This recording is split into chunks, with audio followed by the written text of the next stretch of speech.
Good morning, Lee here from the Ankrum Institute. So I wanted to share something with you guys that is a huge issue that's really a lot of people actually experience. Let's talk about why there's disc degeneration in the very bottom part of the spine between it's not as common between L3 and L4, but it is common between L4 and L5, and L5 and what they call S1, the top of the sacrum. So these two discs degenerate a lot. And so let me give you a couple of reasons why this could be, because there could be others, but let me give you these. Okay, so first of all, your weight bearing, the way you're supposed to weight bear in your body is that there's a line of gravity that comes down, which I won't give you the whole what it goes through above. We'll do that another day. But it's supposed to come to L3 and go through, this is called the body of the vertebrae right here. This is the body. And it's actually, your line of gravity should come through the body of L3, and then what it does is it splits and goes to the tops of the legs and down the legs. So the force is going down your body. That's what it's supposed to do, okay?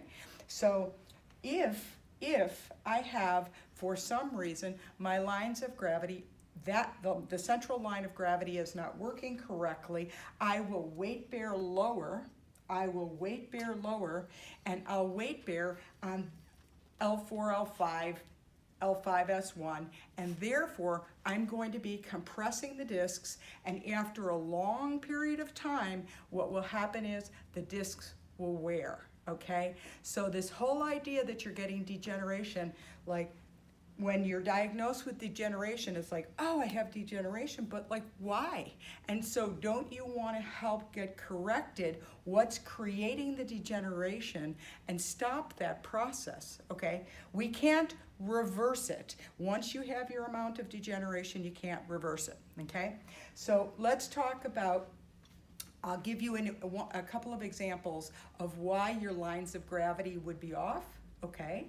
So one is if I have pelvic tension in a particular way, or it could be that for women, if the uterus is out of place, which is very common, it will drop.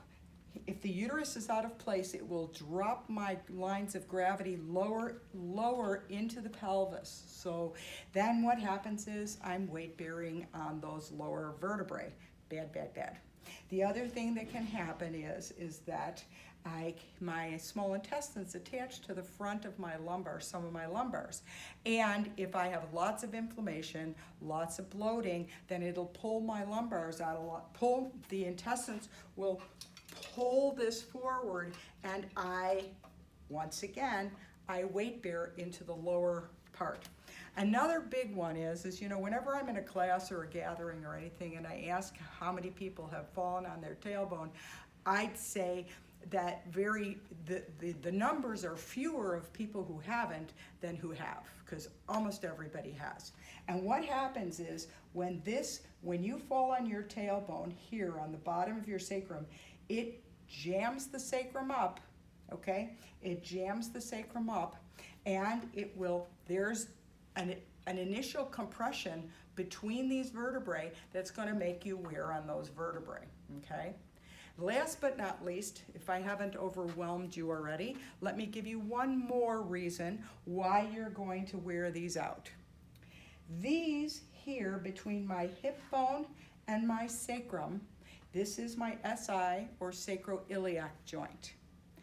If one or two are stuck and they're not working correctly, every time you walk, what is happening, instead of my hips doing this as I walk, which is what they should do, is because these are locked, it's like, I always say it like they'll be a windshield wiper. So you'll go side to side and it works on your vertebrae. So let me do it to myself. I don't know if you can see me, but when I walk, I'm gonna walk like this as opposed to like this, okay?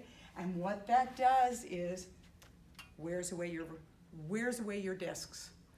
So there's just a few of me off the top of my head thinking of why it is that the disc between L3, L4, L4, L5, L5S1 wear away. I hope you guys have a great day. Ciao.